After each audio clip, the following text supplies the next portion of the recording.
بسم اللہ الرحمن الرحیم۔ ناظرین، جس وبا نے اس وقت پوری دنیا کو پریشان کر رکھا ہے، جس وبا کی وجہ سے اس وقت تمام دنیا کے لوگ، تمام دنیا کی آبادی اس پریشانی میں ہے کہ کہیں وہ اس کا شکار ہو کر موت کے منہ میں نہ چلے جائیں، جس وبا نے پوری دنیا کی عوام کی نیندیں اڑا رکھی ہیں، آپ کو سن کر شاید یہ حیرت ہو کہ دنیا کے بہت سارے ممالک کے حکمرانوں کی نیندیں بھی اس کی وجہ سے اڑنے والی ہیں۔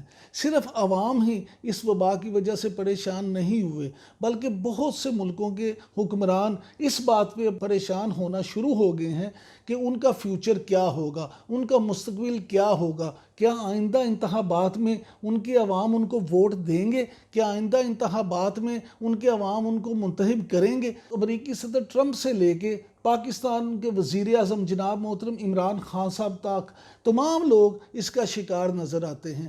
کیوں؟ اس کی وجہ سیدھی سادھی یہ ہے کہ پوری دنیا میں اس بیماری سے لڑنے کے لیے نہ تو کوئی ابھی دوائی ہے اور نہ ہی اس کو اس طریقے سے اس کا علاج کیا جا سکا ہے کہ جو ان کے عوام کو مطمئن کر سکے۔ اگر آپ امریکہ کی ہی مثال لے لیں تو نیو یارک جیسے بڑے شہر میں 50% سے زائد مشتبہ لوگ ایسے ہیں جن کے ابھی تک اس ویڈیو کی ریکارڈنگ تک ٹیسٹ نہیں کیے جا سکے۔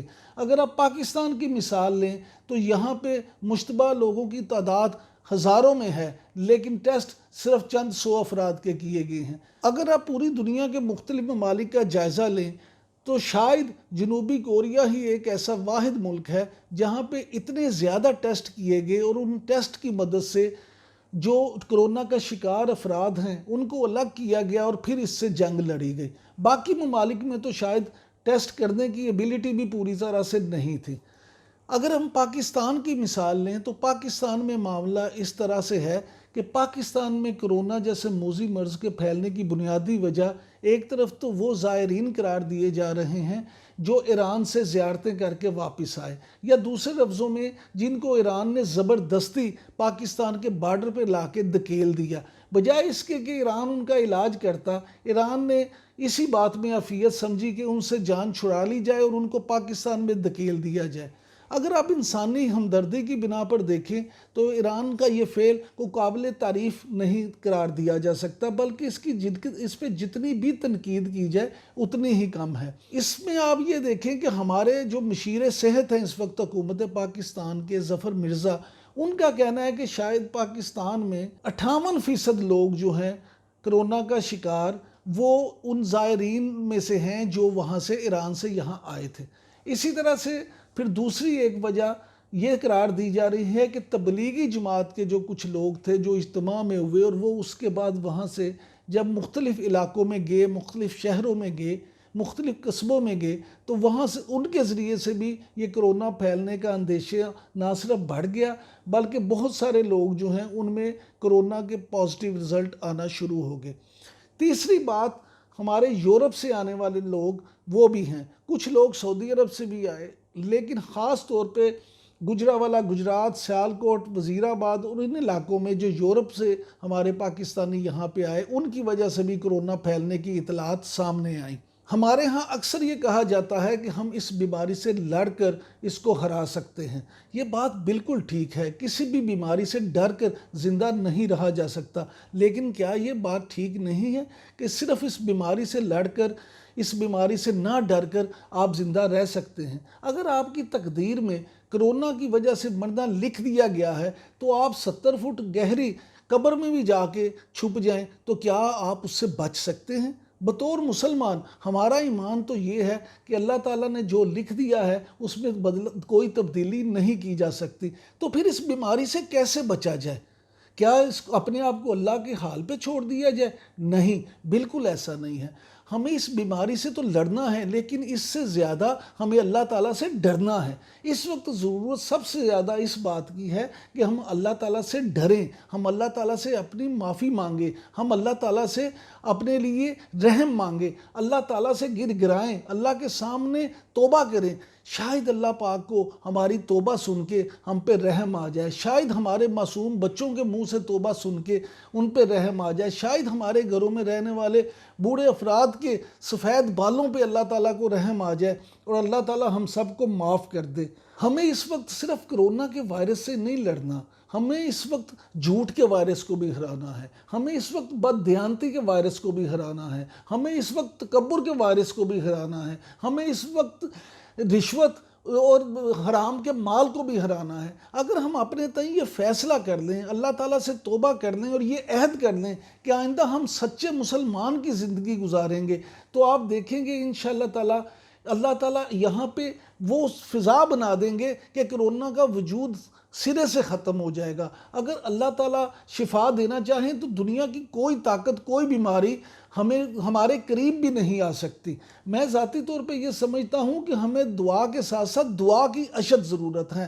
ہمیں اپنے اندر کے مسلمان کو جگانا ہے، ہمیں اپنے اندر کے مومن کو جگانا ہے، ہمیں اس وقت اپنے آپ سے یہ عہد کرنا ہے، ہمیں اپنا طرز زندگی تبدیل کرنا ہے، ہمیں اپنے بچوں کو بھی یہ احساس دلانا ہے کہ اللہ کے قریب ہو جائیں، ہم بے حیائی اور فحاشی سے بچ جائیں۔ کرونا اور جیسی مہلک بیماریوں سے بچنے کے لیے سب سے آسان طریقہ یہ ہے کہ ہم اپنا امیون سسٹم ٹھیک کریں، ہم اپنی قوت مدافعت میں اضافہ کریں۔ اگر بطور پاکستانی ہم اپنے ملک کا جائزہ لیں تو پاکستان میں 15% سے زائد لوگ شوگر جیسے مرض کا شکار ہیں، 40% سے زائد لوگ بلڈ پریشر کا شکار ہیں، تقریباً 10% لوگ دمے اور سانس کی بیماریوں کا شکار ہیں۔ اس لیے ان لوگوں میں امیون سسٹم ذرا کمزور پڑ جاتا ہے۔ اگر آپ کا امیون سسٹم کمزور پڑ جائے تو کسی بھی بیماری کے جراثیم کو، کسی بھی بیماری کے وائرس کو وہاں پہ حملہ کرنا اور وہاں پہ پنپنا آسان ہو جاتا ہے۔ تو پھر کیا ڈر کے بیٹھ جایا جائے؟ نہیں، ہم نے ڈرنا نہیں ہے، ہم نے اپنا امیون سسٹم بہتر کرنا ہے۔ اپنا امیون سسٹم ہم کیسے بہتر کر سکتے ہیں، اپنی قوت مدافعت میں کیسے اضافہ کر سکتے ہیں؟ طبی ماہرین کے مطابق اگر ہم 4-5 اقدامات کر لیں تو نہایت آسان ہے کہ ہم اپنی قوت مدافعت میں بہتری لے ہیں۔ یہ 4-5 چیزیں کیا ہیں؟ نمبر 1، ہم واک یا ورزش شروع کر دیں۔ نمبر 2، ہم اپنی خوراک بہتر کر لیں، ہم جنک فوڈ سے توبہ کر لیں، ہم اچھا گھر کا پکا ہوا کھانا کھانا شروع کر دیں، ہم اپنی خوراک میں فریش سبزیاں اور فریش فروٹ کا اضافہ کر لیں۔ اس کے علاوہ ہم اپنے ارد گرد ماحول کو صاف ستھرا رکھیں۔ اگر ہم یہ چھوٹی چھوٹی چیزیں کر لیں گے تو ہماری قوت مدافعت نہ صرف بہتر ہو جائے گی بلکہ مختلف بیماریاں بھی ہم پہ حملہ کرنے کے قابل نہیں رہیں گی۔ اور اگر ہم وائرس کی بات کریں تو دنیا کا کوئی وائرس ایسا نہیں ہے جس کو بالکل اس طرح سے روکا جا سکے کہ وہ آپ پہ حملہ آور نہ ہو۔ اگر کرونا جیسا وائرس بھی آپ پہ حملہ آور ہوگا اور آپ کا امیون سسٹم بہتر ہوگا تو آپ اس سے بچ جائیں گے۔ طبی ماہرین کے مطابق 100 میں سے 50% لوگ تو ایسے ہوتے ہیں کہ جن میں سے کرونا آئے حملہ آور بھی اور ان کو پتہ بھی نہیں چلتا، ان میں نہ تو ان کی ایسی نشاندہی ظاہر ہوتی ہے، نہ اس میں ان کو اس طرح کا پتہ چلتا ہے کہ ان کو کرونا ہوا ہے۔ اس کے بعد بہت سارے لوگ ہیں جن میں اس طرح کی کوئی سمٹم ظاہر نہیں ہوتی۔ باقی اگر کسی بھی یہ سمٹمز یا علامات ظاہر بھی ہو جائیں تو وہ بھی اپنے آپ 14 سے 17 دن تک بالکل اس سے کیور ہو جاتے ہیں۔ 14 دن میڈیکل کے مطابق 14 دن ہیں، لیکن ہمارے ہاں طبی ماہرین کا کہنا ہے کہ 3 دن ایکسٹرا رکھ کے آپ 17 دن تک بالکل اس میں سے نکل آتے ہیں۔ باقی طبی ماہرین کے مطابق صرف 3% لوگ ایسے رہ جاتے ہیں جو اس وائرس کے حملے کے بعد شدید بیمار ہوتے ہیں یا جن کو علاج کی ضرورت ہوتی ہے۔ لہٰذا اس طرح سے ڈرنے کی بالکل بھی ضرورت نہیں ہے کہ شاید کرونا کا ہر شکار ہی موت کے منہ میں چلا جاتا ہے۔